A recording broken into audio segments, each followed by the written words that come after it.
So, welcome everyone. Thank you for joining us. My name is Antonio Louro. I'm the talent recruiter officer for HiPEAC Jobs. Thanks a lot to everyone for joining us as well. Thank you to the speakers here available to us. Let's start. Let's start this talk first with the HiPEAC Jobs presentation and afterwards with the discussion session to the companies. Thank you, especially the participants, for joining us on this webinar. We hope you learn a couple of things and be more aware of HiPEAC in your professional development. Okay, so some of the activities that we've made so far. In the morning, we had a training session and workshop on CV and job interviews. It went really well. It was given by David Estepa from Barcelona Supercomputing Center. He gives the participants some tricks and tips, and we hope they can use it throughout this conference and to network with the companies available. Right now, we'll of course discuss the presentation of the HiPEAC Jobs, the services, events, and opportunities that students have. And later, we'll be joined by ARM, Huawei, Radeon Technologies, DeepMind, MonetDB, and Stream HPC for a little discussion on the topic, what our company is looking for in students. We'll discuss several topics, not only this one, that I think are important for the future of students right now in Europe. And tomorrow, of course, it will be the companies days. We'll have the job fair. We'll have the keynote from AMD and the industrial session where companies will present, will make their presentations, all of the conference sponsors. And later on, if you have applied through to the Google form and uploaded your CV, you will get a chance of connecting with the company and getting a job interview on the last day of the conference. All of the companies are screening the available CVs. So if you still haven't done it, please message me afterwards and I can upload it to our database. Okay, so what is HiPEAC? HiPEAC is the premier focal point for networking and training and collaboration activities in Europe related to computing systems. And they include researchers, industry, academia, and well, a multitude of institutes. The network today is the biggest in Europe with over 2,000 specialists in the field. And well, they organize multiple activities regarding innovation and technology and research and collaboration activities between them. And that's why HiPEAC Jobs was born. It was born from the necessity of providing career-related support, not only to the specialized professionals in the field and already members of HiPEAC, but as well as young students as you that are interested in computing systems and information and technology in Europe. So that's what we do here at HiPEAC Jobs. We promote career development. We organize multiple events, student challenges, and mentoring and roundtables. We have a future section in our dedicated magazine. We go as well to other activities and other events to promote the European computing systems jobs. And of course, our main point is the HiPEAC Jobs portal. So what's in it for you, for students? First of all, you can use the HiPEAC Jobs portal to find the most interesting career opportunities in computing systems in Europe. Afterwards, you can get as well career advice and job information from top companies and research institutes. You can help your career take off with a funded international internship for up to 3 months. You can learn from the most renowned computing systems researchers in Europe. And you can find about the latest computing systems research as well in Europe. You can publicize your thesis and your research work with the community and get feedback and well, new tips for continuing your research. We organize 4 flagships events per year. One of them is of course this one, the HiPEAC conference this year, unfortunately, in a virtual event, yeah.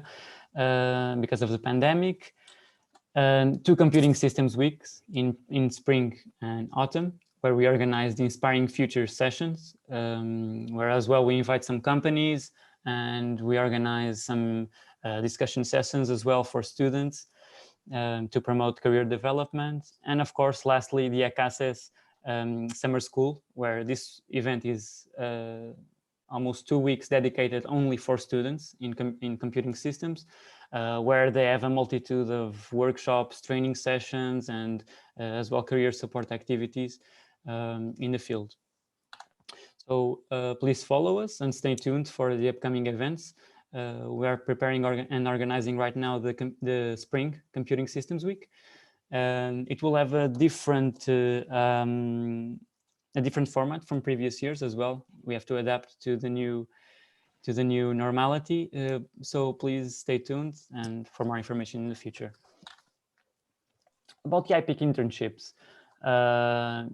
This is a program that offers students in master's and PhD an opportunity to continue and to go to a company or a research institute and work on them for up to 3 months. This is funded by HiPEAC, and it's really simple to participate. You just go to the HiPEAC Jobs portal, check the available opportunities that say they have an internship.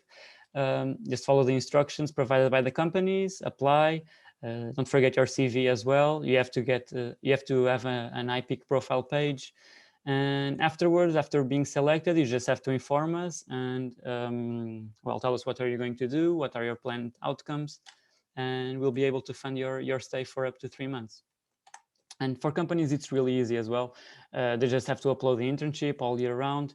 They will receive applications. They will get benefits for funding depending on the type of company they are. If it's a small or medium company, they will get full funding from HiPEAC. If they are a large industry, they will get other types of benefits. And of course, we adapted already this year, so you are able to do remote and virtual internships. So you don't have even to leave your home, and you can work for a company in the other side of Europe as well for 3 months. The HiPEAC collaboration grants are mostly dedicated for PhD students and postdoc researchers. As well, HiPEAC will fund the 3-month collaborative visit, either in a company or a research institute. And the main objective is that you continue your research in a different environment. You can visit any academic or industrial site as long as there is an HiPEAC member there. And in this case, it's expected, unlike the internships, a good quality publication from the work developed. Since it's a more research focused grant, we expect publication of the results. You can read all about it as well on the website, and the next call should open after summer 2021. And of course, our main services is the HiPEAC Jobs portal. We have multiple opportunities there, currently 162. So you are as well welcome to explore it and see if there is any available opportunity for you. The most relevant skills in the portal are, of course, more technical based. We can see here C++, Python, Linux, Git. And but as well, there are opportunities for every career level, from professors to PhD students to masters to industry-based and senior researchers. So there is a multitude of opportunities available in every field, since computer architecture, embedded systems, GPUs, parallel computing. So feel free to look for it. Really fast, some of our partners, some of them are here: Huawei, ARM, Raytheon Technologies, DeepMind, Stream HPC, Intel, IBM, major companies known by everyone that use our portal. So we welcome you to explore it. And at last, we want to invite you and your supervisors to join the HiPEAC community. If they don't know it yet, please forward it to him. Please let them know, and they will be able to participate as well on our community, get benefits, get students, get support on their research, and be able to participate in all of these kind of events and mobility programs that we have. So if they don't know it yet, if your professors and your department, please let them know. Okay, some information for tomorrow. We all know it's the job fair. So it's really simple to participate. You just go to the HiPEAC website, you just go to the conference, you check that button there, join our virtual exhibition. You will be forwarded to the Brazen website, and you can create your account there. You have to register, first name, last name, email. After signing up, you will have to register through a form where you can upload your CV as well, upload your current status, if you work in a company, what types of skill do you have, what kinds of jobs are you looking for, and tomorrow companies will be able to see everything on your profile. So the more complete is your profile, the more chances tomorrow you will have to talk with the companies on the booths. So yeah, don't miss out tomorrow from 11 at 5. Brazen will be online, and you will have the chance to network with everyone available. Okay, I think that's it for me. Are there any questions?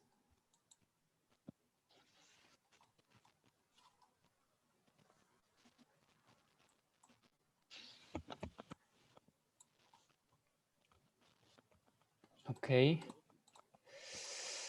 No questions yet. That's good.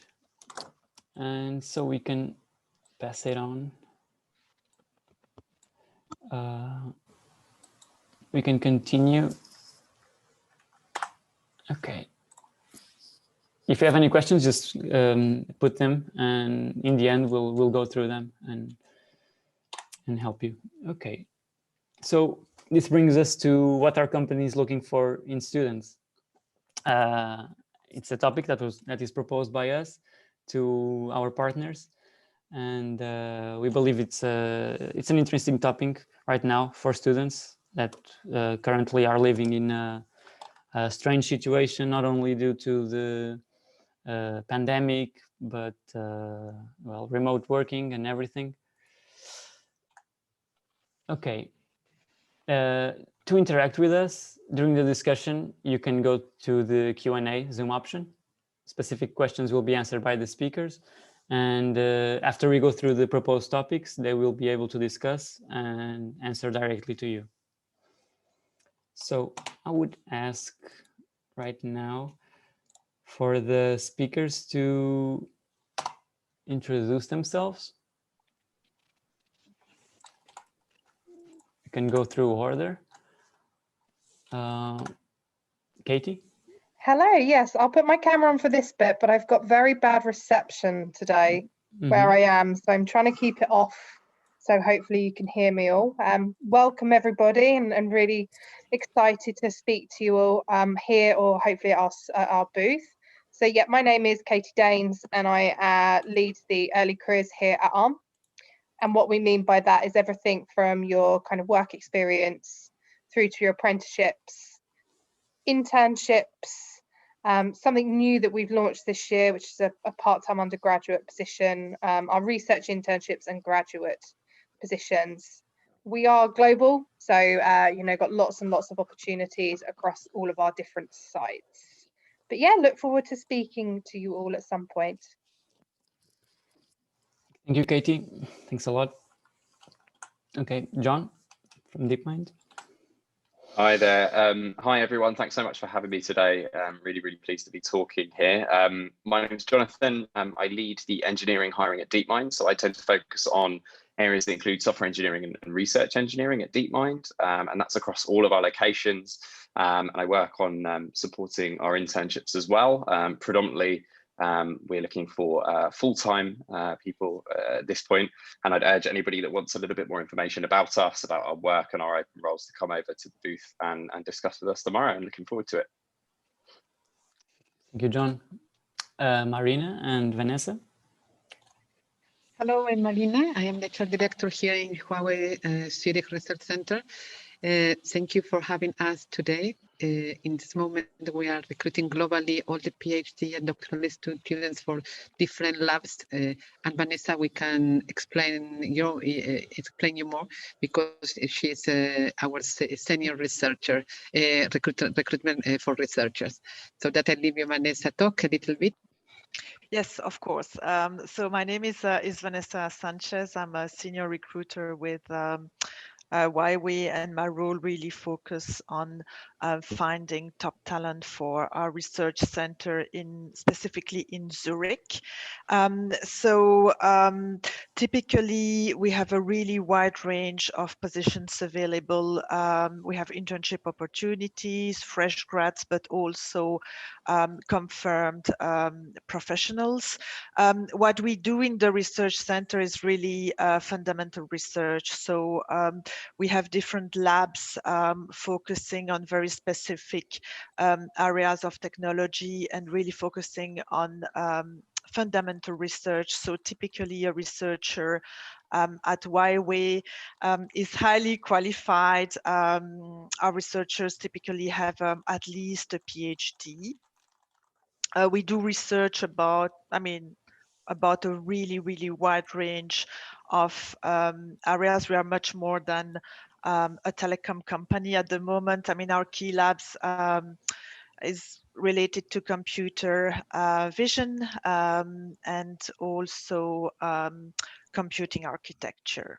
And so we have a lot of opportunities for students, more specifically internship. We typically offer 6-month internship, and we are currently working on a project to be able in the near future to offer as well industrial PhD opportunities to the student community. Okay, that's great, Vanessa. Thank you. Jenny from MonetDB. Yeah. Hi, hello. And my official name is Yin Zhang, but it's easier to just call me Jenny. Excuse for Martin Kirsten. He has some family emergency today. So Martin is the CEO of MonetDB Solutions, and he is also the grandfather of the MonetDB database technology. I'm the COO of MonetDB Solutions, and I'm also a co-founder of the company. My tasks are quite diverse. So I'm basically responsible for all the operational related topics of the company. So I both manage project, research and development project, as well as communicate with all my colleagues. We are all developers. And also I keep contact with all our customers worldwide. So MonetDB Solutions is a database technology research and development company. Normally, we are located, everyone located in Amsterdam.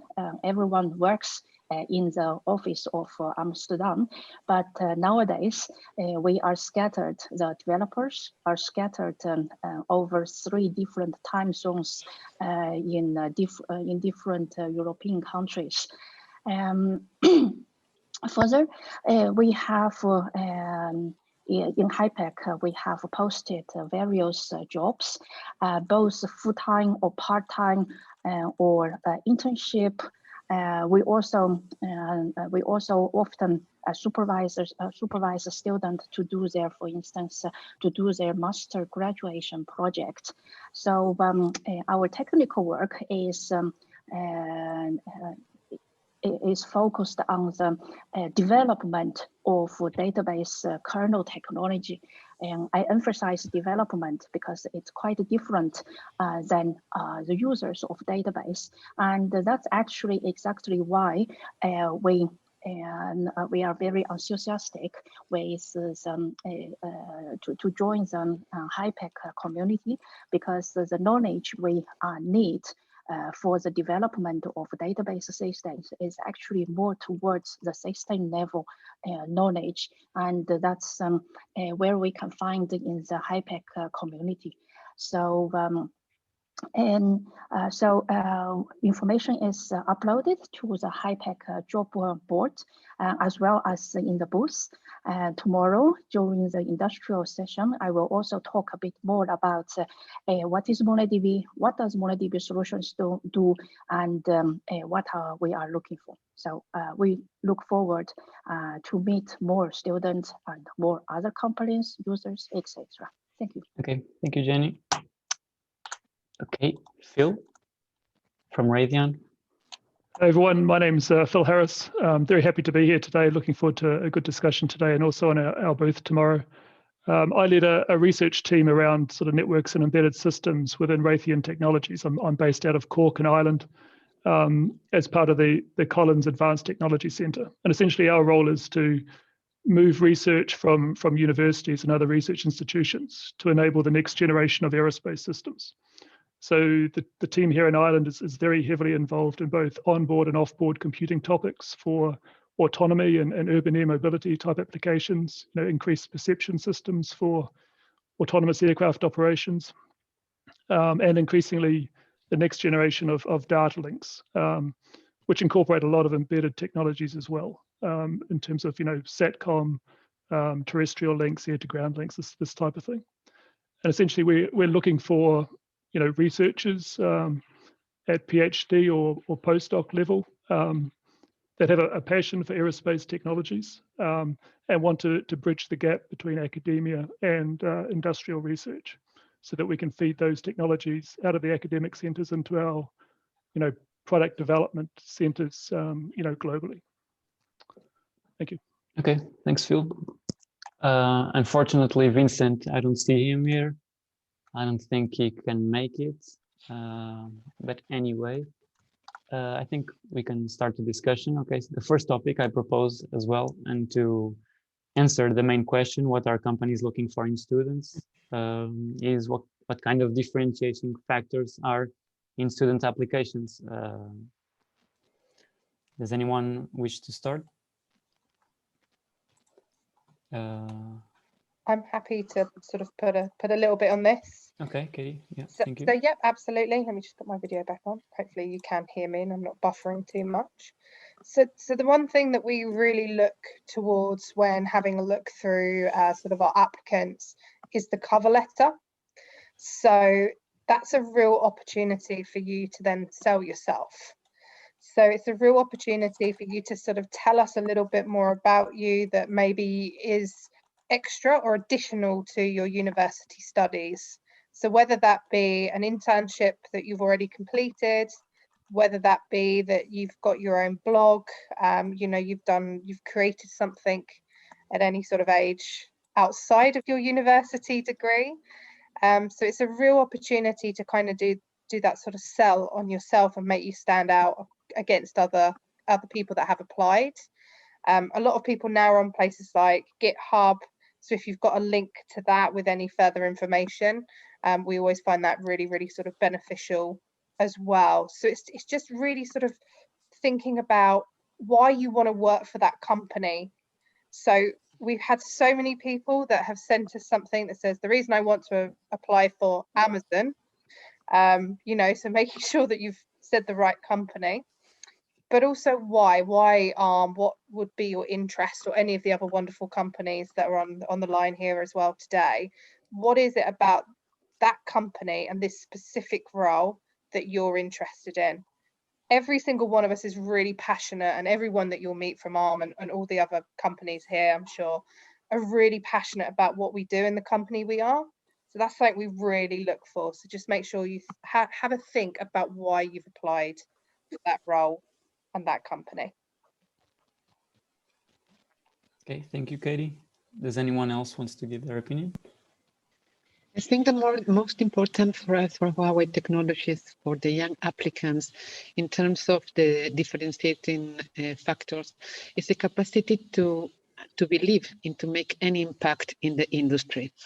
That is very important for us. The researchers or the topics that they are working on should to be different, absolutely new, and absolutely innovative, and that is very important. Another thing, they have to have open-minded, very flexible, and with an attitude of can-do, attitude in the daily basis in the work. We work in an environment that is very fast-paced. It's industrial environment. It's company environment. It's not university, so that they have to adapt quickly from university to corporate style. And that is something that we appreciate. The environment we work in Zurich, at least, is we work with the people that, in terms of the culture, work very happy and come here to work and ask to come to work, no matter the coronavirus. And we have to say, no, you cannot come as Obelix with the potion, magic potion. No, you cannot come today. You have to be at home and remote.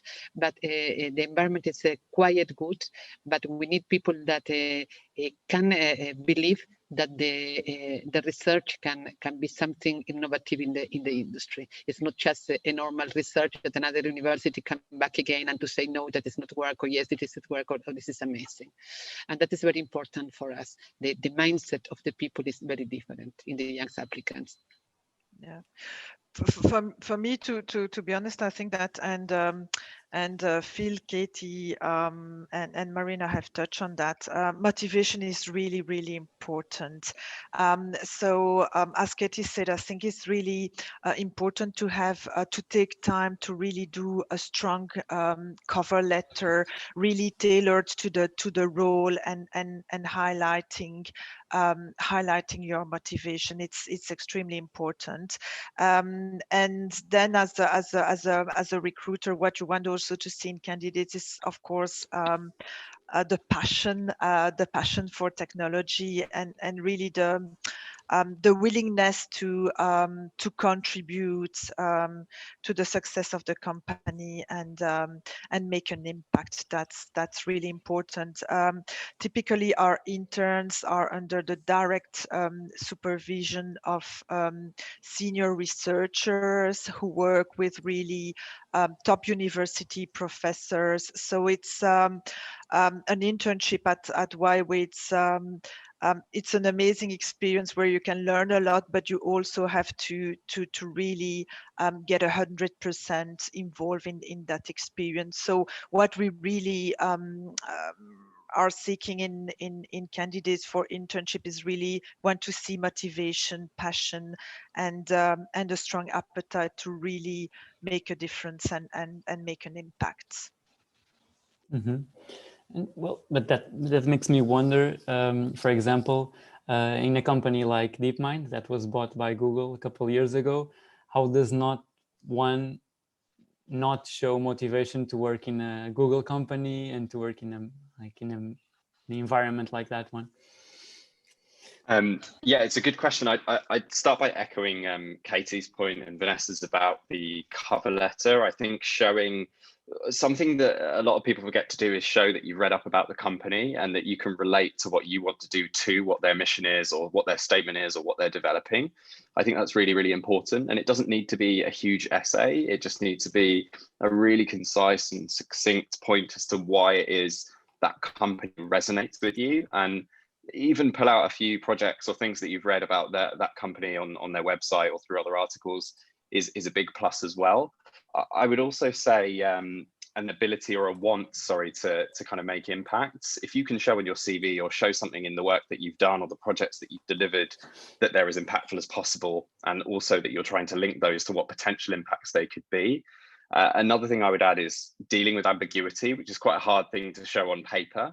But if you can show on paper that you've, I suppose, specifically taken on really challenging projects, or projects that are maybe scratching the surface of something that's not been done before. Research as a whole is extremely ambiguous, as we all know, and nobody has all the answers, right? So I think a natural inquisitive nature to want to get those answers, but to make sure that those answers are relating to impact or doing something for the greater community in research or the wider world, I think is really important. So any wording that kind of alludes to that is really, really helpful.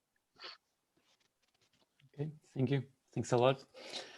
Maybe I can add something from the perspective of a smaller company, because the speakers who have already spoken are all from the bigger companies, but we are a small company, and the whole company is about 15 people. So basically, we work very closely with each other as kind of a second family for everyone. So in our in our job interview process, and we do it ourselves, and we immediately do it with the leaders of the company, and as well as technical personnel of the company, to check both, one, if the candidate has the necessary knowledge, basic knowledge. It doesn't, and the candidate doesn't have to know everything already, because well, that generally doesn't happen, but we will check for the necessary basic technological knowledge, and as well as if the candidate fits into our team of existing family. So if the character of the candidate might fit with our team, as well as if the candidate is open for learning new stuff. Something else is also we try to look at, well, of course we agree with everyone who have already said about enthusiasm, etc. Indeed, that is definitely also something we check. And I think I can probably add one thing is we look at, well, not necessarily the exact diploma, but we also look at what makes the candidate stand out, because, well, everyone knows nowadays that you get loads of various job applications from recruiters and everywhere. So how do you do the selection? So we also pay attention to things that stand out. Maybe as a concrete example is that a new colleague of mine, and he is not only a technical person, but in his personal life, he is also doing amateur, professional, and chess. Sorry, yeah. So he is quite a professional chess player, and so that actually gives us some the indication that he is someone who is able to think strategically, think and multiple steps and etc. You know, so I think those types of additional and personal hobby activities that can help you stand out. Okay, thanks, Jenny. Hello, Vincent. Oh yeah, and sorry, if I may ask one more example, is another colleague is well, an amateur, I don't know how to call it, amateur or professional, but he is a climber. So that indicates someone who doesn't give up easily. Yeah. Okay. Definitely. I'm finished. Thank you. Vincent, can you hear us? Yeah, I can hear you. Hello. So I was lost somewhere in this room, but I was there in the corner. Kind of thing. Yeah. No problem. Would you like to introduce yourself really fast? Yeah, founder of Stream HPC. We do everything around HPC and GPUs. We're located in Budapest, but we are here and in Amsterdam. Well, that was about it. There's, how to say, we have done lots of really small experiments on people like you, kind of thing. So slightly different emails, slightly different responses, different tests and kind of things for a few years now. And a few things we would like to share here too. So hopefully that helps you. Sorry for all the people who felt experimented on. I'm sorry. Okay, we can't wait to hear your conclusions. Let's move on to the other topic, and on the opposite, what are the red flags that shouldn't be in an application or in an interview? Phil, Does anybody from architecture apply for aerospace engineering or? I think it's easier to answer the positive form of this, right? I mean, essentially, if we see a lack of the things that we are looking for, we start to ask, why this hasn't happened. And one of the key things is for us is curiosity, right? We're trying to move research into application, and that requires understanding what the application domain is. So typically we're looking for people where there's clear evidence that they've reduced their research to practice, that that they've looked outside the sort of the narrow theoretical domain and said, okay, how do I actually get this into a working system? How can I demonstrate this in the field? And they've exhibited the curiosity to make sure that they can address sort of the application specific requirements. So that curiosity is a key thing, and this extends not just to the technical side, but also to collaboration and engagement. We particularly look for, we're working in a global environment, and we're particularly looking for people that have engaged with other research teams or groups outside their sort of narrow academic circle. And a lack of those sort of positive signs of curiosity and engagement and networking, I mean, they're essentially red flags for us. Not in terms of like a strong negative, but we start to look for the underlying reasons for that. Thank you. Does anyone wants to share an example? I had some personal experience. So I think that basically, well, I assume it was not dishonesty, but maybe just be realistic and well, don't try to blow up your CV so much that some factors are basically not true. So for instance, well, first we filter our first filter round of CV is we look at the technological knowledge. Like I said, and you don't need to know everything, but we do check the basic knowledge. And sometimes we get a CV that says, I have more than 40 years of experience in the area of cloud computing. Imagine that. So if someone puts something like that into their CV, we just immediately discard it. Right. So that's one thing. And second thing is, well, we all know that I think the employers, we look at we look at your additional activity that was already mentioned. I don't remember by Katie or maybe by Marina, Huawei. So for instance, we look at your GitHub repositories. If you have something to some code to share, so please don't copy someone else's code, right? We really can notice if it is a repository quickly set up by just copy paste some code.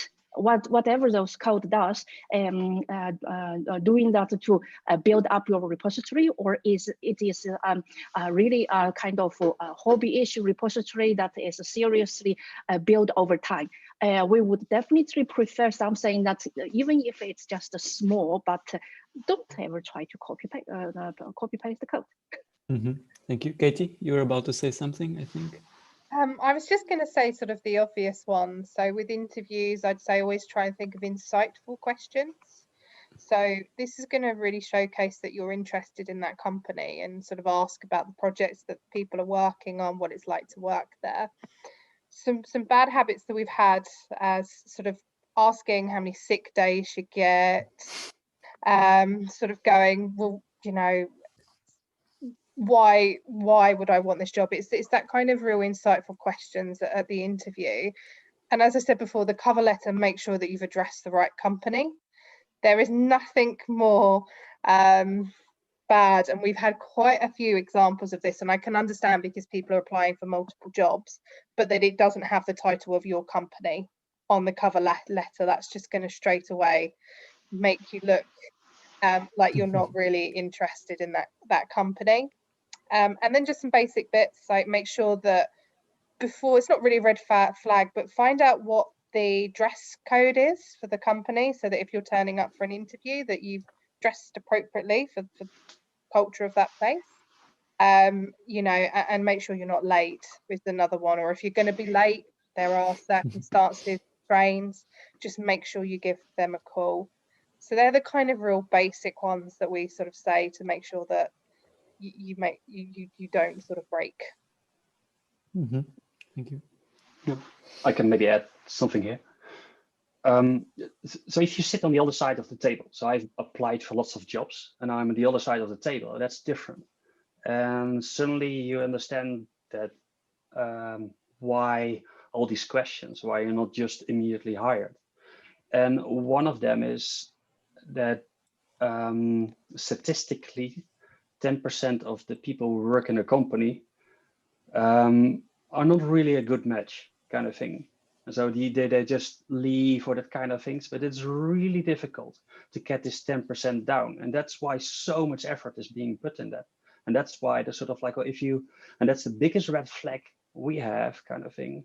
If you try to game the system, if you try to say like, all the examples of like, well, I've got 40 years of cloud experience, I'm the best in the class, while you're not, and that kind of thing. The moment if we sense that you game the system, there's a bigger chance you will be part of the 10% we actually don't want. So that just the moment if you game it and you take that risk, there's a big chance that you will be put 5 steps back. So just, how do you say, if you ask a question of like, well, what do you expect to see? What is the things you would like to see before applying? Just a simple email. And answer that one. Change your CV without gaming it, without exaggerating. Actually, you can get 2 steps further. So no gaming. That irritates me. Okay.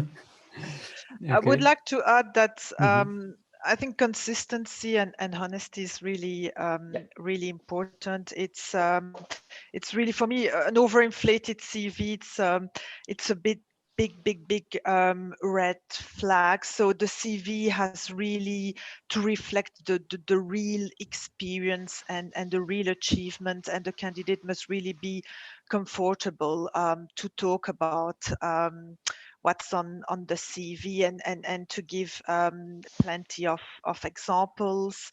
So it's really important that we can see there is a consistency in the answer, and also that the candidate is being honest, is not trying to over inflate the experience. I think from a soft skills perspective, it's also really important to make sure that there's a strong collaborative spirit and really positive mindset. So for me, when a candidate start talking about conflicts, that also can be a red flag, because we want to make sure that the person can really adapt to different kind of colleagues, personalities, and adapt to the working environment. So these are my 2 kind of red flags. So consistency, and then if the conflict aspect is coming up very often in the interview. Okay, thank you. Shall we move on to the next topic? I think it's an interesting one, and I believe that everyone has something to say. I think it's interesting to compare here, like how a company like Huawei has thousands of employees. How do you share your philosophy of work? How do you integrate a newcomer in your company compared to a small company, or like MonetDB or Stream HPC? And I think it's important to understand how your company does the integration. Would someone like to start? Do you mean company structure, as in stuff like, well, we have one huge team which we split up, towards sort of like, well, Huawei has many departments, or do you mean culture? Yeah, culture. Yeah, in the company, just generally. Normally in Huawei we have a lot of programs since the very first moment they arrive. We have the welcome day, we have all the onboarding processes. They have a lot of neo trainings, new employee orientation program for the newcomers, so that the people will not be lost during the first week or the first 2 weeks. They have to experience all the parts of the company. At the same time, they have mentorship assignments. In many regions, they had buddy assessments with peer from the same age.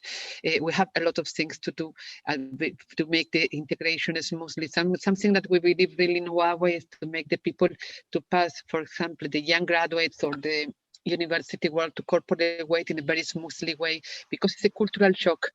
Come to Chinese company where they think that this can be totally different, and also it's the same as all the companies all over the world. We are very matrix organization with different levels of understanding, different levels of authorization. Normally in Huawei we have flat hierarchy, totally flat. But we are not making brand from the flat hierarchy. We are simple. We have no discrimination policies, but we are not making flag for diversity or no discrimination or for human. It's simple. You are here and we respect women. We are here. We respect the diversity in terms of race, ages, or no matter what. We don't ask, never say, we don't categorize anything, so that the people can work comfortably. The other day we have a topic, and I told the directors directly, we are not here to judge any personality. I cannot accept any director to judge the personality of the people. Because if they fit in the company, we are not here to make a clinical psychology of the people. If they are evidently, they have normal behaviors, or they are not psychopaths, organizational psychopaths, that is for sure. But we are here just to work together and to make impact in the world, and to make impact in technology. And the people have transferred from another companies to us in a very, very smoothly way. And so that, as I told you, firstly, they have to follow a lot of programs, including, I put actually for the non-permanent employees, the interns, a lot of programs to understand how work the company, what is the culture of the company, and how they can adapt easily to our company.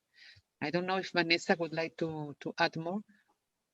I mean, obviously, I guess again, integration is a discussion for me that starts at interviewing stage, and basically we have very candid conversations with candidates, because we are obviously a global company, a matrix organization. A Chinese, well, of course, in Zurich, the environment is very multicultural, but being a Chinese company, there is still a Chinese influence. So we are an organization with a very high level of complexity and ambiguity. So I think it's really important that we start this conversation at interviewing stage, and make sure that everyone feels comfortable with that. And then it's really important for us to make people, I mean, feel that they're really welcome into the company. So when we have new joiners, we organize a welcome day, and when we explain basically the organization, the policies, and it's extremely important to us to make them really feel welcome into the organization. And as Marina said, we have a really strong collaborative spirits. So we also make sure that all the colleagues make that person feel welcome, and they will support them into their integration within the company. Also, we have a culture map, and based from Oxford, from Inside Professor Erin Meyer. And we have Chinese culture, how to integrate in Chinese culture. For example, how if a Chinese boss says something, how we can understand what is the message also. And vice versa, we do it with Americans or with Japanese or with Italians, just to help the people to integrate the different styles of communication. Because normally it's just a style of the communication and the base are all equals. We are looking for the same goal. But for example, if the Chinese doesn't answer your message or your email, it means I have no idea, my boss didn't answer me, I don't know, just wait. If an Italian don't answer an email, it can be dangerous because always they're reactive and answer properly. If a British people say, for example, that we say, don't you mind to make something and we do it or I will fire you. If Chinese say, don't you mind, it means I'm very happy with you, but it says thank you for your work, it means you are fired. There are very, very different things that we have to understand and to make the people understand, and we prepare some programs in accordance to the people don't to be surprised and to open the ears, open the mindset, and open how they can react from the different cross-cultural understanding. In Zurich, we have at least 17 different countries for a population of almost 100 people. So that is a very, very mixed. Then you can there are a lot of Greeks, a lot of Italian, a lot of Spanish, Bulgar people, Romanian, British people, Scottish, and Dutch people. So that is very, very mixed, a lot, and that's we're trying to integrate. No, that is part of the integration program. But now we are preparing something that is very interesting for me. That is from university to corporate world, and all the people should to pass that come from university how to integrate in the corporate world, because normally it's very different a situation when you talk with a professor in university research and when we talk with another professor, but in the industry, that can be the directors of the labs or the doctors. Almost here we are almost we are doctors in a research center. So that is more between peers. It's a kind of the Big Bang theory at the same time, no? Mm-hmm. And we have one Sheldon Cooper. We have all these kind of people at the same time. Mm-hmm. Thank you. Well, really interesting. The different communication strategies and the training that you provide. I never heard of that. Really interesting. Does anyone wants to share a different view? I mean, for Raytheon Technologies, I mean, it depends very much on the background of the person that's coming in. I mean, we do have, standard induction processes, but, there's quite a difference between taking someone who's an experienced postdoc, versus someone who's coming out of a master's.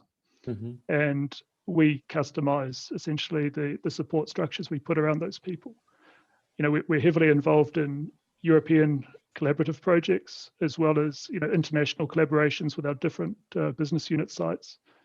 And if you've done a postdoc and you've had experience working in other labs, most people find that transition quite easy. To being fully engaged in a European project or working with a remote team, based out of another European country or out of the US or somewhere else.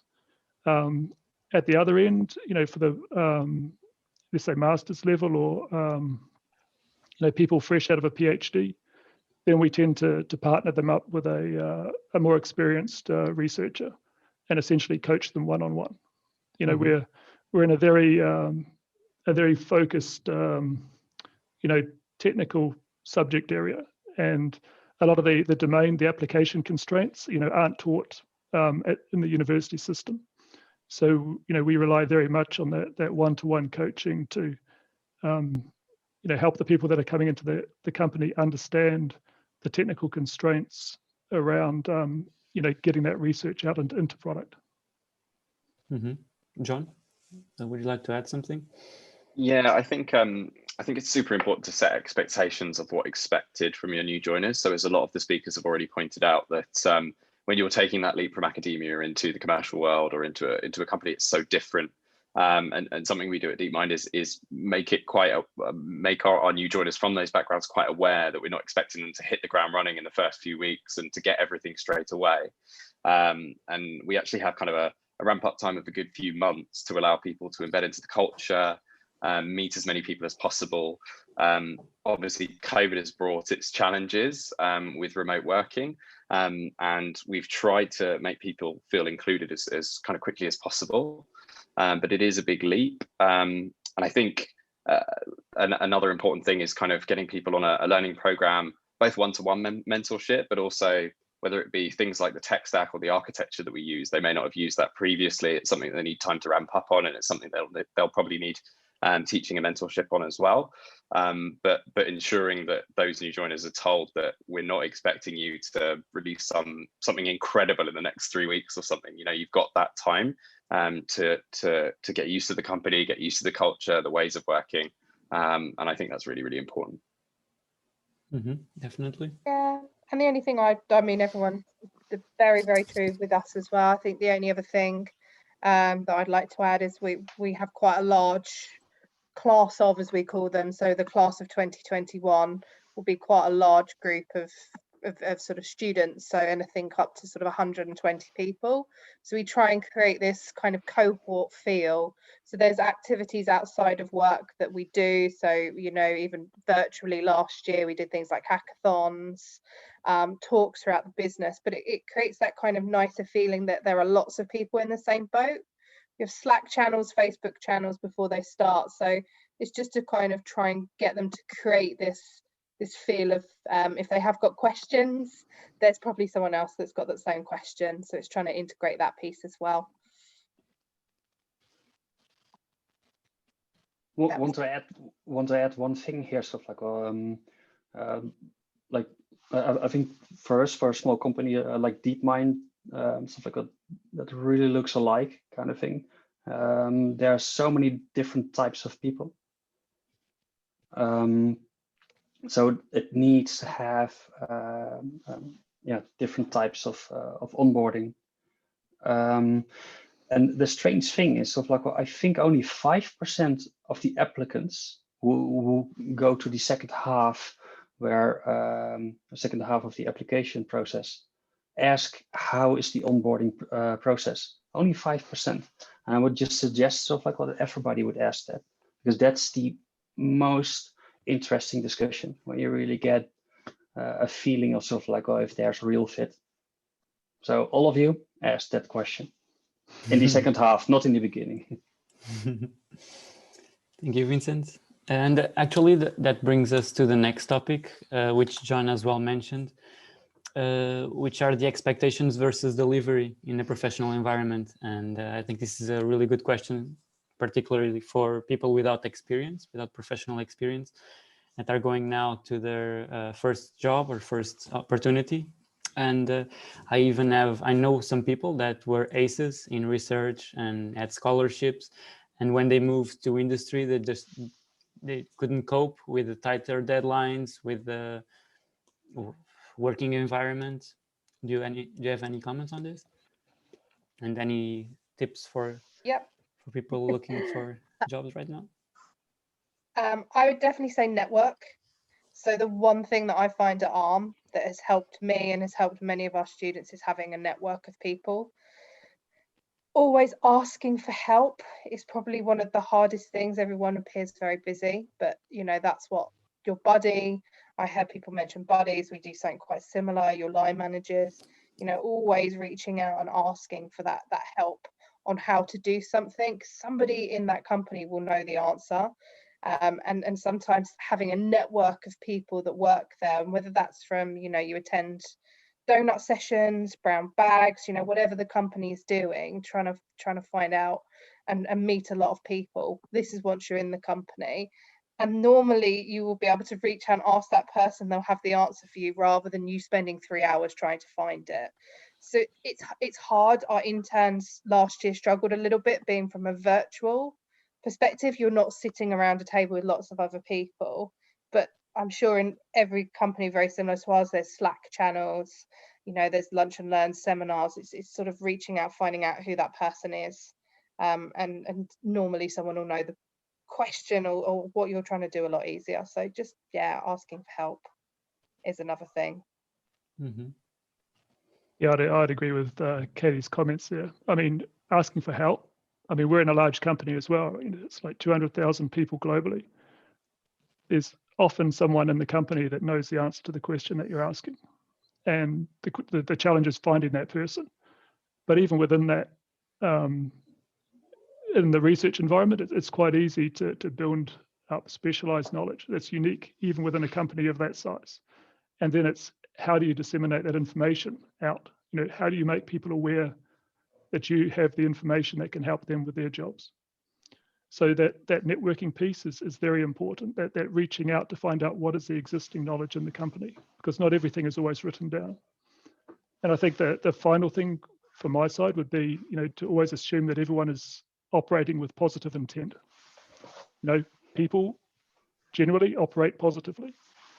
And in a large, complex industrial environment, having that positive mindset that, people are trying to help you, makes a big difference in getting through the day-to-day challenges that, we always see as part of the job.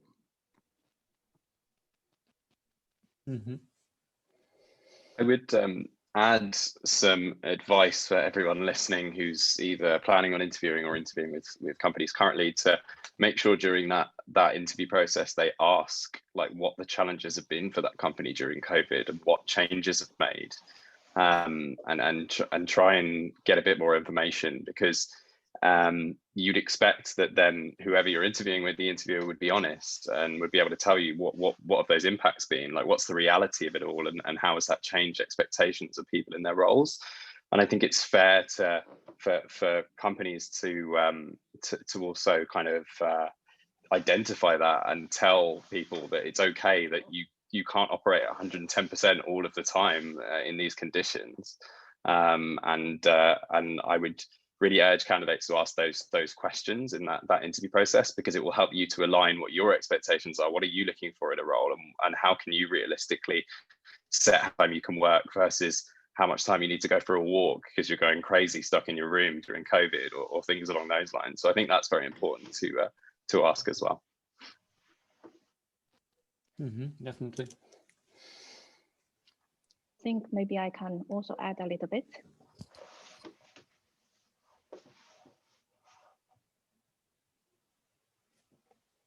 Yes, Jenny? Yeah, we can't hear you, I think. Jenny? We cannot hear you. Yeah, we can't hear you. Sorry.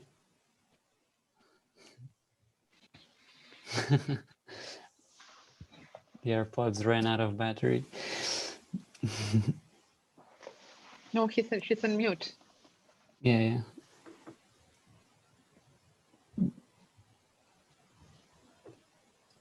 Okay.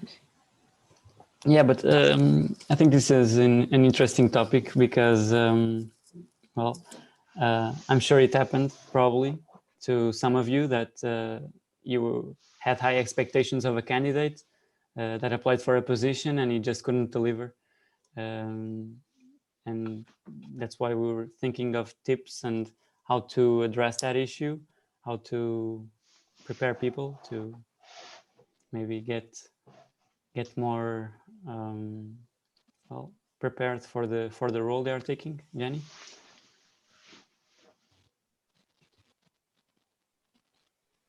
Sorry, apologize. My microphone ran out of battery.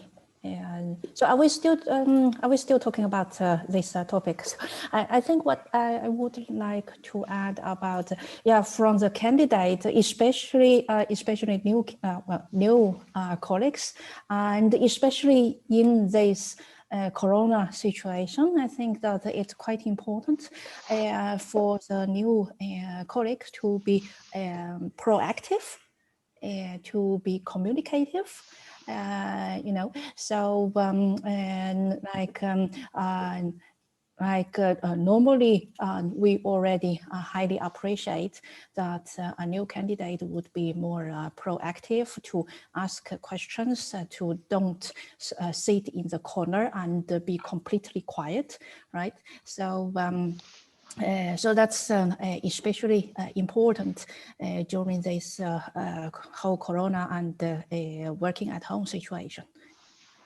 Another thing is, I think for a new candidate, it can be very handy, probably not only in a small company like ours, which I did actually myself, but also in bigger companies as well. It can be very handy, so that you build your own personal knowledge about your colleagues in terms of getting to know them, getting to know what the skill set is, what the expertise is of your colleagues, so that after some time you are able to identify the you are better able to identify the person who might be able to help you when you have particular questions. Mm-hmm.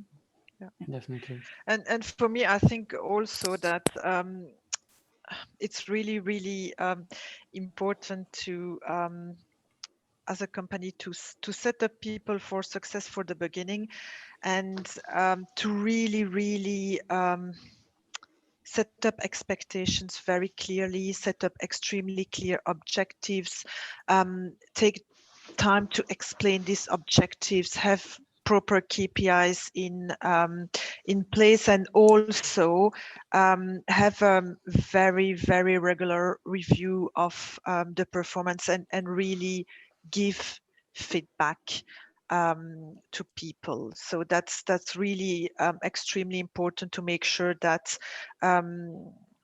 we support our people in delivering towards our expectations. So it's a really clear communication of what is expected from the very beginning. Take the time to explain very clearly expectations, and then give regular feedback, positive feedback when they do something really great, and constructive feedback when the performance is not up to expectations, to make sure that they can be basically back on track quite quickly. Mm-hmm. Okay, I'd like to add a bit, kind of thing. Say that the core thing of our company is problem solving. If you would say, ask a researcher, and I think for most of the companies here, problem solving is core. If you can't solve a problem, go sell groceries or so. Not here, kind of thing. So, but the whole thing is, if you ask a researcher, what's your core skill? They would say problem solving. If you would put a researcher at my company, that would go wrong if he would just stick to the same scope mindset as he had at research. So there's a big difference, because how many professors ask the students, well, you have this very complex task. First step, estimate how long you think you are going to take to solve this problem. I don't know any professor who does that. The first thing I'm going to ask is exactly that. So that's the first clash. And then I also say something like, well, I don't care if you're completely wrong or exactly right, kind of thing, as long as the next time it's better. But the whole thing is sort of like, okay, so he asked me to fail on something that I have never learned, and I cannot show my skills because that's now suddenly secondary. So there's just one thing, just the core thing of somebody, why I hire somebody, is that he's good in problem solving. And it's also the main clash when this person starts working. So this is sort of like, well, to understand, to finally get to each other, sort of like, well, okay, now we get it, what you mean by industrial problem solving. That just takes time. And some people just have this, we call it the aha moment, because that's mostly the sounds of like what that they make. But it really takes sometimes months for somebody just to get the aha moment. And some people just say like, oh, it's just estimation, just more, so like that, just get it. That just solves the problem of industrial problem solving really quickly. But there are just a few. So most, I would say 4 months to get there. In other words, starting at a company from academia is very frustrating. but it's not a problem. Just will go over. Mm-hmm. And just a question based on what you said. What happens if someone sets their own deadline after you ask them the question, how long do you think you can take? And he tells you 1 month, and in the end it takes 3 months. Is that okay for you? Anybody who just starts and talks about months and not about hours didn't split up the problem and therefore did not understand the problem, and therefore will indeed completely fail. Okay. Yeah, so the first step indeed is sort of like, well, how are you going to solve it? So like, I don't know if it's 1 month or 3 months, that kind of thing. It's like, I'll make the problem smaller and come back. Mm-hmm. That's one of the first step of the onboarding of really, is part of the training in the beginning, which is personal. Great, nice, good perspectives here. And I think you can go to the other 2 topics. John already mentioned them, which are of course the trending topics at the moment of 2020 and 2021. What kind of professional opportunities will appear after COVID and remote working? What's your opinion on this? Do you prefer people that do their own schedule, work at night in their homes, and at the end of the week they have everything settled, they fulfilled all of the objectives proposed, and they do an incredible job? Or do you prefer someone that goes to the 8 to 5 schedule and does the 8 hours daily normally? I think this question is very tricky, because normally when the people, my experience here, remote working is very good and works during the first 2 weeks. After, at least in our experience, after 2 weeks, we have all the guys knocking the door to come to the office. They don't want to be alone at home. They don't want to be just don't hang out with the people. They need to be with the peers and exchange, and the different times that people that can work for sales people or for another kind of platforms. But from research people, they need to be, at least in our experience, they need to be all together and to exchange, no matter if they continue to exchange after hours or hang out after hours, they ask to come to be here. Now, for example, this week in Zurich, we are pushing, or today as the police, no, you cannot enter in the office because it's a Switzerland government ask us for remote work. And I have to send 3 guys to home. Because if the canton Zurich will send the police to the company, will control, and the guys they don't want to come back home, and and I have 400 people asking me if the next week or during this week they can come here at least 1 day, because they need to interact.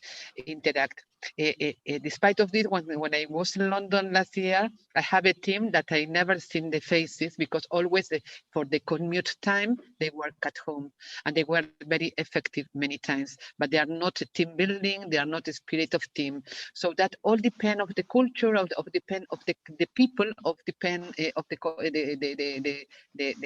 company. Particularly, I can believe we have to find a midpoint solution. Some days working from home and some working from office, but we cannot put all that is as is a rule, because evidently remote work is more convenient in terms of the cost, because you don't share cost of buildings or another type of cost that you have, utilities that you have in the. You can reduce this kind of cost, but also can be tricky in terms of team building and to make a culture that can be totally united as a team, because the virtual teams are not so extremely efficient many times that the teams that the people hang out and see the faces in real time and can talk in different ways, to play tennis here or play the football match all together and these kind of things. So that you have to adapt to the culture and you have to adapt to the world. But it's not a black and white. It can be a gray zone, more or less, that you have to take different. The other speakers, do you agree with Marina? Virtual teams are not as effective as on-site? It really depends on the person. Yeah, it really depends on the person, and everyone has a preference. So you have to take into consideration individual preference, of course. I think ideally it's a combination of both, probably, you know, and again, depending on the individual preferences and the function. But I think it's nice to be able to work remotely. It gives you a lot of flexibility and probably you know, a better work-life balance, especially for those commuting. But at the same time, it's really important to have a interaction in person with colleagues, you know, to really build a good team spirit and to keep the cohesion of the team. So I think a combination of both is probably ideal, but of course always take into consideration the function, the requirements of the function, and the individual preferences. Yeah, I totally agree. I think it's partly down to the employees themselves to voice how they best work, because I think everybody is slightly different. I've spoken to some colleagues who, like myself, can't wait to get back into the office and want to be there and interact with human beings again, which seems like a very alien concept at the moment. And I've had discussions with colleagues who actually quite enjoy working from home because they can focus more and they feel like they're a lot more productive. So I think wherever possible, you need to allow to cater to both types of mindsets, which is very hard to do for large organizations. I think you need to give employees a forum to be able to speak their voices on how they're best working, what they're finding challenging, and the organization needs to try and listen to those and try and adapt. And I think you also need to kind of recognize that people have different personal circumstances and the lines are so blurred between life and work right now. You don't have this commute as this point to switch off from your personal life and go into life and vice versa. So I think it's just the company's ability to adapt to those different situations. I personally think flexible working wherever possible helps a lot, but I agree with the others that the happy medium will be some kind of 2 days in the office, 3 days from home type of model. I think will probably be the best way of doing that is what we are doing now. I put since to be in the good times of coronavirus, the people can come 1-2 days to the office and 3 days to work remotely. The problem with the times of coronavirus that have to have a separation of more than 2 meters in the desk here, the people would like to come more. And you have to be a little bit, as a HR director corporate, you have to be a little bit the police, because it's not for you that nothing happens. It is we are responsible for if they contagious the rest of the people, of the rest of the families. So that is a real difficult situation to manage it. In terms of HR, and all of you know that the works are prepared for 8 hours of work. And if you have to be in terms of very strict HR policies, it's 8 hours work, and we cannot control the people that are working because it's divided in terms of compensation and benefit. It's 8-hour works, and we have to understand what is the maturity of the people to do it. Thanks God, we have no problem with the maturity of our people, and they can do it freely and can work remotely. But there are not a lot of companies have the kind of maturity, and the people, something happens. I found it, for example, the people last year in London in another function that were in New York, while they should to be working remotely, but home, not to work from New York in a long weekend, or take planes to go to Tenerife, or it means making holidays. For me, it's lovely to go to the beach, to Las Palmas, and to put something, but it's not exactly that we're expecting for not that or from New York or Canada or South Africa, living holidays when they are not in holidays, and you know, don't know if they are connected or they're not connected. So that the maturity of the people that it requires for this kind of a flexible time. In terms of senior management, flexible times, or where we say that we start at 9 or since 7, and we start at 7 and finish at 11 p.m. That's our flexible time.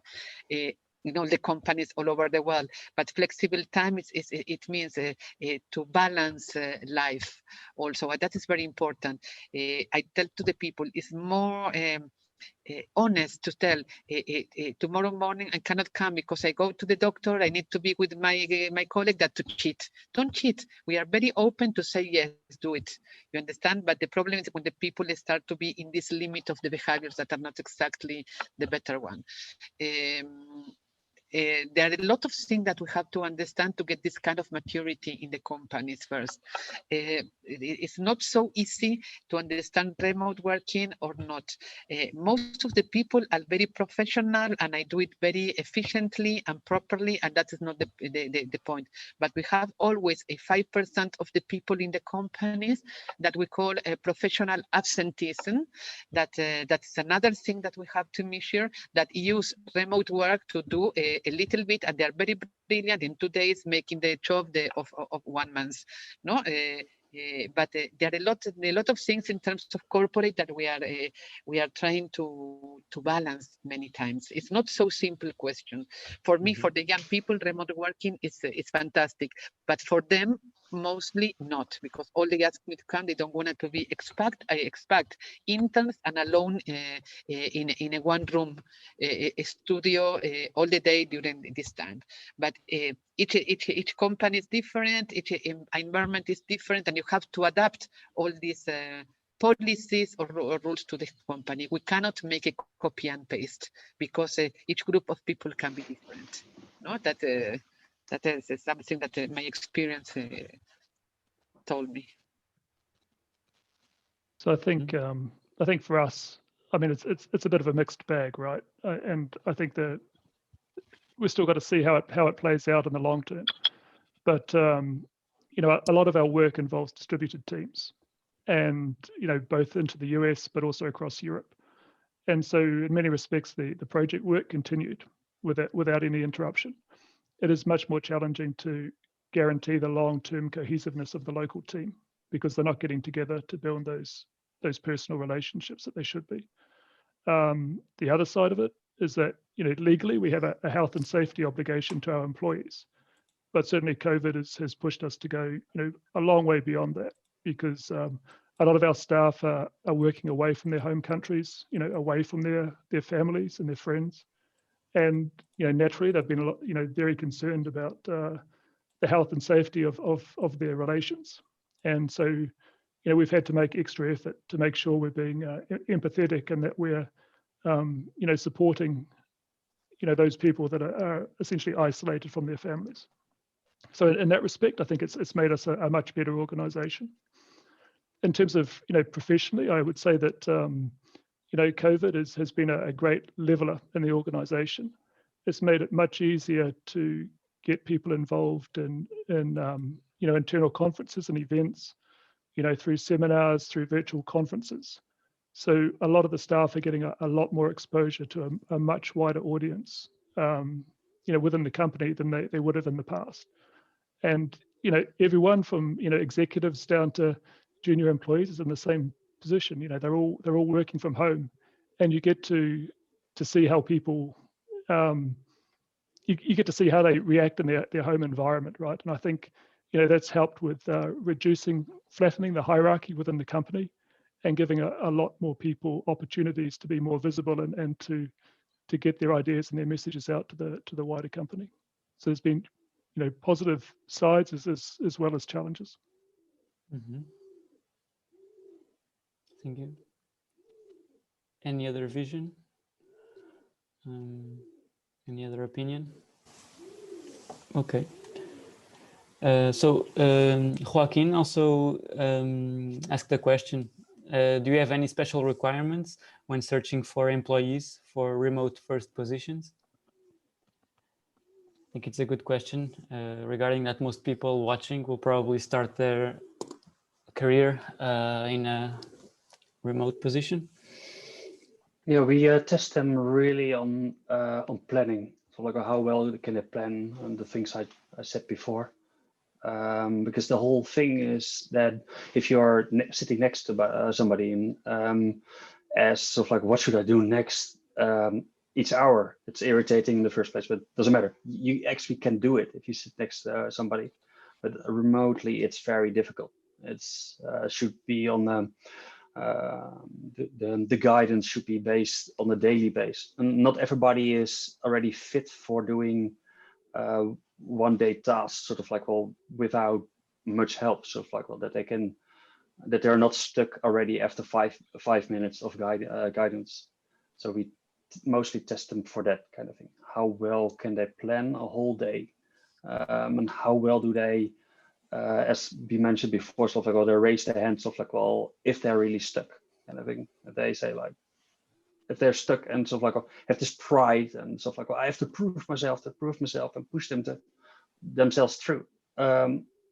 Well, we actually say stuff like, you didn't ask a question and that's bad, you know? So like, did they miss sort of like, well, how we look at them kind of thing, which is really difficult in the beginning to communicate that. So we test that kind of little things in personality. Mm-hmm. So better to have a worse programmer and a better self-aware person who has this learning attitude. So, you know, so I'm not there yet, instead of I can do it or I can't do it. That difference, that may, then you, in our place, you really have an advantage. Mm-hmm. Okay. It's psychology, yeah. I didn't study it, but I think most of the people here in the channel stuff like, well, or they have a psychology background or sociology background, or very interested in it, because it's yeah. I love the numbers. People, yeah, I love them more. Okay, thank you, Vincent. Okay, I think that's it for the topics. Now I will welcome the participants to ask their questions. I have some here already. We have around 30 minutes left, so this is the opportunity to post your questions. We have another one here. Should students distance themselves from applying to companies involved in ethical issues? How would candidates with such experience in the resume be judged?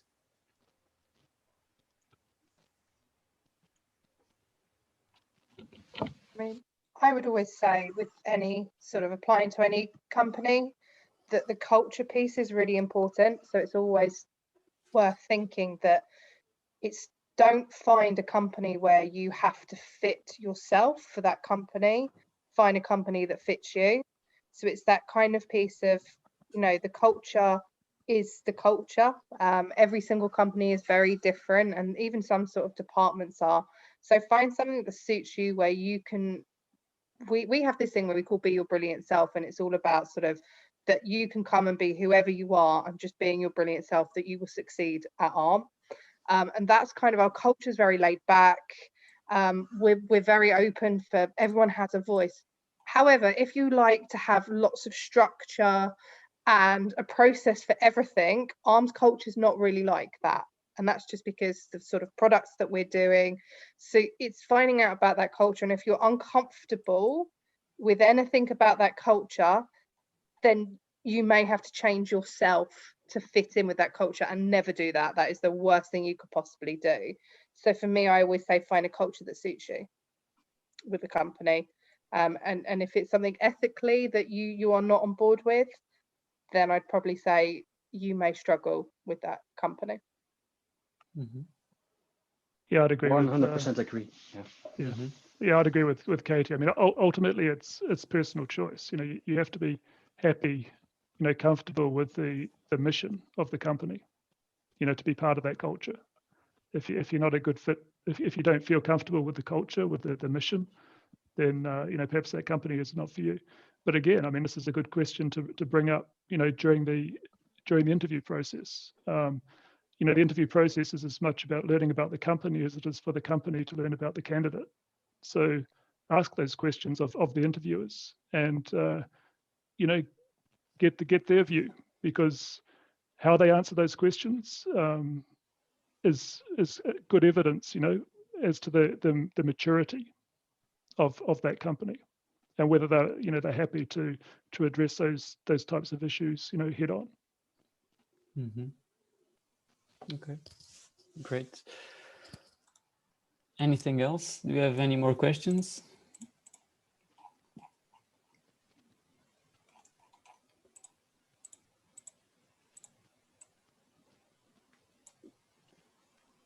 No questions. Okay. Last chance to get them.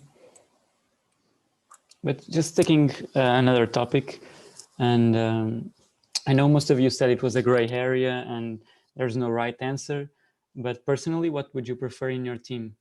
A guy that is working remotely and that at the end of the day, he makes all the objectives, but he doesn't show up to any personal meetings, to any cultural efforts by the company, but I mean, he's an ace. He delivers everything on time, at his time, and finishes all the tasks perfectly. Or someone who is more involved, someone who maybe is not as good as the other person, but is more friendly towards the team. But your first description, I think that's a very, very hypothetical, and I think that person doesn't exist. You know, this person who doesn't communicate but delivers everything perfectly on time. I would say such person doesn't really exist. But I don't know if just speaking for myself, I think from our point we would prefer the second. Nobody is perfect. And even for us, a group of hardcore nerds, actually, you might be surprised how much communication we need to do with each other, as well as with our project partners, our customers, users, etc. So actually, even in a hardcore IT company, communication is very important. So, and also we help each other. And it is bi-directional, actually. And I've been with this team for more than 15 years. I don't know everything. Of course, I don't. And I still learn new things from new colleagues. So it is not that the older, the more senior persons, they know more than the junior persons. No, that's not the truth, and not the case. Everyone brings their own knowledge. Exactly. So I learn from them. So it's a bi-directional thing. I guess what I'm trying to say is that it's not only about doing your own work, not only about finish your own program, but we help each other. Right. So since your perfect person doesn't exist, then I go for the second one. Mm-hmm. Thank you. I agree totally with Jenny that always we can learn from the people, and never we have to say, for example, no matter it is an intern of 22 years old, normally the great revolutions come from the hidden people that we never expect that they can give us some new idea. It can be a guy of 22 or it can be a guy of 72. Never say anyone cannot give you a great idea for your company. Normally we know that they have hidden talents that are probably more quiet, less cocky, and they are really people that are brilliant, but are so brilliant that are not here to be the sunshine in the office. So that it is HR that we have to try to talk with the people normally, fluently, and try to see where is the hidden talent and the potential talent that can have 80 years old, but we cannot discover. for any different resource or any different circumstances. And it's there where we can find the emergent strategies or emergent technologies for the people that give us idea that will never expect this idea that comes. And this HR that have to go to explore different teams and let the teams explore the different ideas and think. And never think you cannot, you are the boss and you have learning. Always you learn from your direct team. Always you are learning. Or always humility. It's a must for the directors and senior directors. Great motivation. Yeah. There's a book, it's called Hire an A-Team, something like that, and we use that book a lot. I can share the real book, and if people who apply maybe also want to read it. It's about they identify 4 types, and it's in two metrics: culture, up down, and the other one is how good they are, kind of thing. And say if you have a real good culture fit, but this person is not that good, so actually the people would just graduated, maybe there's always potential to grow within the culture. They have a real cultural fit to grow to an A person. That's why it's A-Team. It's not the 80s series everybody loves where nobody dies. And then you have the other one, sort of like, well, where you I'm going to say a dirty word in a moment, kind of thing, but I'm just quoting, just in defense, saying sorry. Then there's the C people, and that's the person who actually is a misfit in everything. And this person is not a cultural fit and is not really capable of doing this. And actually that means sort of like, well, make sure you go away as soon as possible, because there's not really a willingness within the company to guide you to become an A person, because you first have to get the cultural fit and then you have to go to an A person. It's a really long road. Better just to go to a company where you have a cultural fit to go from a B to an A. And then you have a D person. Everybody knows them as the jerk, the asshole. That's somebody who's really good, but nobody likes him. But the asshole did it, that person, like really good. And it's about, this person had the best paper award. I'm going to congratulate them. This person. So this person is really good, but is not a real cultural fit. It's not somebody, but the problem is if you have too many of them or even one on them, and that's the whole warning in your company, this can really destruct the team. The culture can just be ripped. Yeah, explode. Yeah.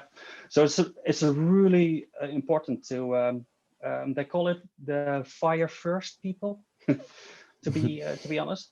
But the whole book is about this kind of thing. But it really describes hire culture first, and also if you apply, ask, what is the culture? Does it fit me? Because people who hire, who go for culture first within a company, which is more difficult in bigger companies, because you first go to the HR department, which is a different culture than the one you're going to. But that's if you go for a bigger company, be patient. You will find in a while, kind of thing. But anyway, if you search for a job culture first, the chance that you will stay with a company for 4 or 5 years or longer and have fun and enjoy that job is a lot higher.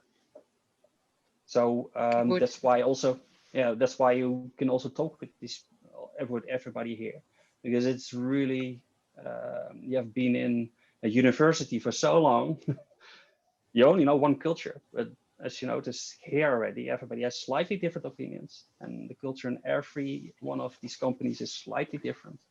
I always think that the cultural fit is like an Indian arranged marriage, because you have to work and work and work, and then until 3-4 years you make the fit with the culture.